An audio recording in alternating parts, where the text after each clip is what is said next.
আপনি কি নিজের ছোট্ট মুদিখানার দোকান করতে চান?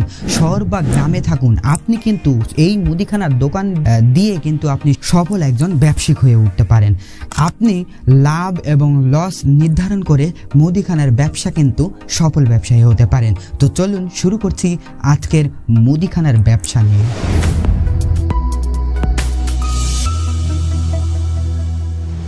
প্রথমে আপনাকে মুদিখানার ব্যবসা শুরু করার জন্য আপনাকে নির্দিষ্ট একটা জায়গা সিলেক্ট করতে হবে আপনার দোকানের জন্য। তবে হ্যাঁ, এই সিলেক্ট করার জায়গাটা যেন জনবহুল বা জনবসতি এলাকায় হয়, জনবহুল যেখানে মানুষ যাতায়াত এবং মানুষের উপস্থিতি অনেক বেশি, সেই সব এরিয়াতে কিন্তু আপনি এই মুদিখানার দোকান দিতে পারেন। কারণ যেখানেই মানুষ সেখানেই তো আপনার মুদিখানার ব্যবসা। যদি ফাঁকা জায়গায় ব্যবসা করেন তাহলে তো ব্যবসা কোনো লাটে উঠবে। তাই আপনারা জায়গা প্রথমে ভালোভাবে সিলেক্ট করবেন এবং দেখবেন যে যেখানে অনেক মানুষ যাতায়াত করে এবং সেখানে মানুষ কিন্তু থাকে, জনবসতি বা জনবহুল এলাকায়, এমন একটা জায়গা নির্বাচন করবেন। জায়গা নির্বাচন করার পর আপনার প্রয়োজন হবে ট্রেড লাইসেন্স। আপনার এলাকায় পৌরসভা বা সিটি কর্পোরেশনের কাছ থেকে কিন্তু এই ট্রেড লাইসেন্স পাবেন। ট্রেড লাইসেন্স নিয়ে যদি কোনো ভিডিও চান তাহলে আমাকে কমেন্ট করে জানাবেন, আমি ট্রেড লাইসেন্স কিভাবে করতে হয় সেটি নিয়ে একটা ভিডিও তৈরি করব। এরপর আসে আপনার পুঁজি নিয়ে। পুঁজি এবং পণ্য, আপনার কাছে কত টাকা আছে সেটা নির্ভর করে আপনার ব্যবসার উপর। আপনি যদি মুদিখানার দোকানটা অনেক বড় তৈরি করতে চান তাহলে আপনার টাকা লাগবে বেশি, আর যদি ছোট্ট আকারে শুরু করতে চান তাহলে আপনার টাকা লাগবে কম। তবে মিডিয়াম আকারে যদি আপনি একটা ভালো মতো মানসম্মান মতো একটা ভালো মুদির দোকান দিতে চান তাহলে আপনার লাগবে 50,000 থেকে 2 লক্ষ টাকা পর্যন্ত। এর মধ্যে অন্তর্ভুক্ত থাকবে দোকানের পণ্যের স্টক এবং দোকানের সাজসজ্জা। শুরুতে কোন পণ্যগুলো রাখা উচিত আপনার মুদিখানার দোকানে? শুরুতেই আপনার রাখা উচিত চাল, ডাল, তেল, সাবান, মশলা, বিস্কুট, চা, চিনি, দুধ এবং বাচ্চাদের জন্য বিভিন্ন ধরনের স্ন্যাক্স বা যেগুলো বাচ্চারা খায় এমন কিছু মজা। এছাড়াও আপনি নিজের এলাকায় ভিত্তিক কোন চাহিদাটা বেশি সেই চাহিদার পণ্য কিন্তু আপনার মুদিখানার দোকানে রাখতে পারেন। মুদিখানার ব্যবসার সবচাইতে ভালো এবং সবচাইতে সেন্সিটিভ বিষয়টি হলো সেটি হলো লাভ এবং লস। লাভ ক্ষতি নির্ধারণ করবে আপনার বিক্রি, পণ্যের দাম এবং ক্রেতার সংখ্যা অনুযায়ী। ধরুন আপনার প্রথম মাসে বিক্রি হয়েছে 50,000 টাকা এবং আপনার পণ্য কিনতে লাগেছে 40,000 টাকা, সেখানে আপনি 10,000 টাকা লাভ করলেন। কিন্তু আপনাকে খেয়াল রাখতে হবে যেন এই 10,000 টাকার মধ্যে আপনার দোকানের বিদ্যুৎ বিল বা দোকানের ভাড়া বা দোকানে যদি কর্মচারী রাখেন সেই কর্মচারীর খরচ, এখান থেকে কিন্তু 5,000 টাকা মাইনাস করে দিলে আপনার থাকে 5,000 টাকা লাভ। তাহলে আপনার নিট লাভ দাঁড়াবে 5,000 টাকা।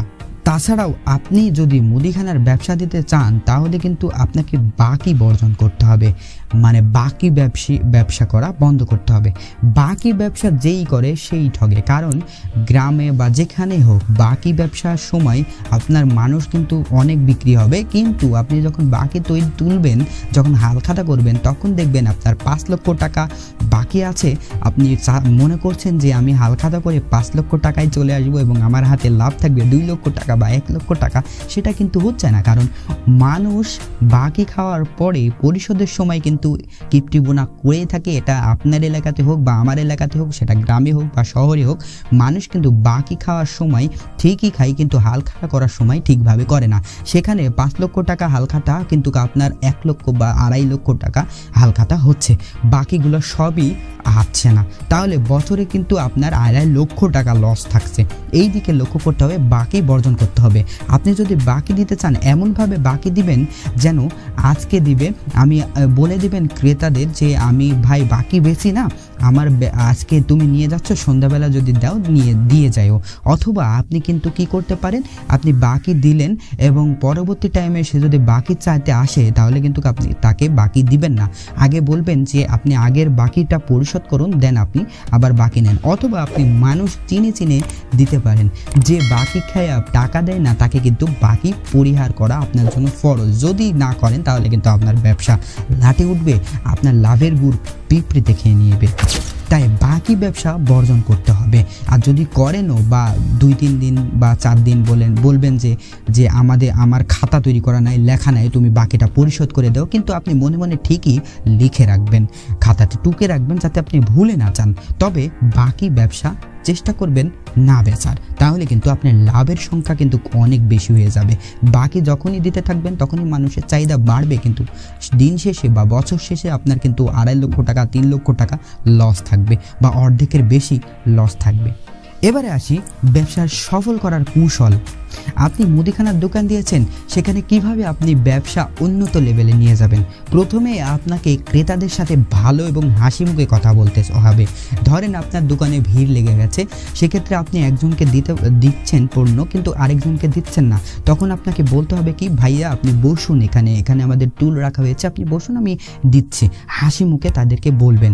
এটাকে বলে অতিথি আপ্যায়ন বা আপ্যায়ন করা। আপনি যখন এভাবে আপ্যায়ন করবেন তখন কিন্তু তারা এসে আপনার দোকানে কিন্তু বসবে এবং আপনাকে ভালো ব্যবহারের জন্য সে কিন্তু আপনার প্রতি ইমপ্রেস হয়ে যাবে। ফলে আপনার দোকানে যখনই সে নিতে আসবে আপনার দোকান ছাড়া অন্য দোকানে যাবে না। তাই মিষ্টি ব্যবহার এবং সুন্দর আচরণ, হাসি খুশি মুখ নিয়ে ক্রেতাদের সামনে বিক্রি করা, এটা কিন্তু অত্যন্ত জরুরি। তাছাড়াও আপনি আপনার দোকানে সব রকমের মাল রাখার চেষ্টা করবেন যেটা মানুষ নিত্য প্রয়োজনে নিতে থাকে। কারণ যদি না নেন তাহলে কিন্তু মানুষ এসে যদি ঘুরে যায় তখন একটা মানুষ পরবর্তী টাইমে যখন আসবে এবং ভাববে যে আপনার দোকানে তো মালই নেই, আমি আপনার দোকানে কিভাবে কিনবো। কিন্তু আপনার দোকানে সেই মালটি আছে, কিন্তু আপনি প্রথম দিক থেকেই নাই করে কিন্তু তাদের মাইন্ড ডাইভার্ট করে দিয়েছেন যে ওর দোকানে তো কিছুই পাওয়া যায় না, আমি কেন ওর দোকানে না গিয়ে এখানে যাই বা ওখানে যাই, এইভাবে কিন্তু। তাই আপনি নিত্য প্রয়োজনীয় মানুষ বা চাহিদা যেগুলো বেশি সেগুলো কিন্তু রাখার অল টাইম চেষ্টা করবেন। এতে করে কি হয়, আপনার খরিদ্দার কখনো চেঞ্জ হয়ে যায় না বা চলে না যায়। এর জন্য আপনাদের সবসময় সব পণ্য মজুত রাখতে হবে এবং আপনি চেষ্টা করবেন সবসময় যে পাশের দোকান বা অন্যদের দোকান থেকে কাস্টমারদের স্যাটিসফাই করবেন। কিভাবে স্যাটিসফাই করবেন? দামের দিক থেকে। আপনি মূল্য দেওয়া আছে 100 টাকা, অথচ আপনি চাচ্ছেন 110 টাকা বা 105 টাকা, এটা করলে হবে না। আপনি মূল্য দিয়ে আছে 100 টাকা, সবসময়ই তো আমরা কিনি। আমারও এক সময় মুদির দোকান ছিল, তাই আমি জানি 100 টাকা মূল্য থাকলে 100 টাকা বিক্রি হয় না। আপনারাও জানেন সেটা, আমিও জানি বা ক্রেতারাও জানে। তাই আপনি সবসময় পারলে 1-2 টাকা ছাড় দেওয়ার চেষ্টা করবেন। কখনো কখনো যদি লসও হয়ে যায় তাও 1-2 টাকা দিয়ে দেবেন, যে বলবেন যে ভাই এটা লস হয়ে গেছে, আপনি নিয়ে যান, সমস্যা নাই। তাহলে এটা কি করবে, সেই কাস্টমার কিন্তু আপনি যে লোকটা অনেক ভালো, ওই দোকানটা ভালো, ওই দোকানটা 1-2 টাকা যদি নাও থাকে বা নাও দিতে পারি তাও কিন্তু পণ্য দিয়ে দেয়। এক্ষেত্রে কিন্তু আপনার বিক্রিও হবে এবং কাস্টমার আসবে। পরবর্তী টাইমে কিন্তু কাস্টমার আসলেও যদি আপনি 2-4 টাকা বেশিও বলেন, সে কিন্তু আপনার প্রতি বিশ্বাস করবে। তাছাড়াও আপনি সৎ পথেই ব্যবসা করবেন। আপনি বিশ্বাস করেই বললেই যে 100 টাকার মাল 110 টাকা বিক্রি করেন, এমনটা না। আমি বোঝাতে এসে সে কিন্তু বিশ্বাস করবে আপনার কাছে, তখন কিন্তু আপনি 2 টাকা একটু বেশি লাভ নিলেও তখন কিন্তু সে স্যাটিসফাই হবে। তাই এই দিকে লক্ষ্য রাখবেন। মুদির দোকান একটি লাভজনক ব্যবসা, কিন্তু এটিতে লাগে মনোযোগ এবং ধৈর্য। কারণ মনোযোগ এবং ধৈর্য ছাড়া আপনি কিন্তু মুদির ব্যবসা করতে পারবেন না। আপনি বেকার থাকার চাইতে আপনি মুদির দোকান বসে থেকে কিন্তু মাসে 40 থেকে 50 হাজার টাকা ইনকাম করতে পারবেন বা 20 থেকে 30 হাজার টাকা ইনকাম করতে পারবেন। আর যদি নিজের এলাকাতে বা নিজের এরিয়াতে বা নিজের জমিতে দোকান দেন তাহলে কিন্তু আপনার এই খরচটা কিন্তু অনেক কমে যাবে। কারণ 1 লক্ষ টাকা সিকিউরিটি বা 50 হাজার টাকা সিকিউরিটি বা 20 হাজার টাকা সিকিউরিটি জায়গা ভিত্তিক অনুযায়ী সিকিউরিটি দেওয়া লাগছে না, বরঞ্চ আপনি নিজের জমিতেই দোকান দিয়েছেন, সেটা আজীবনের জন্য থেকে গেল।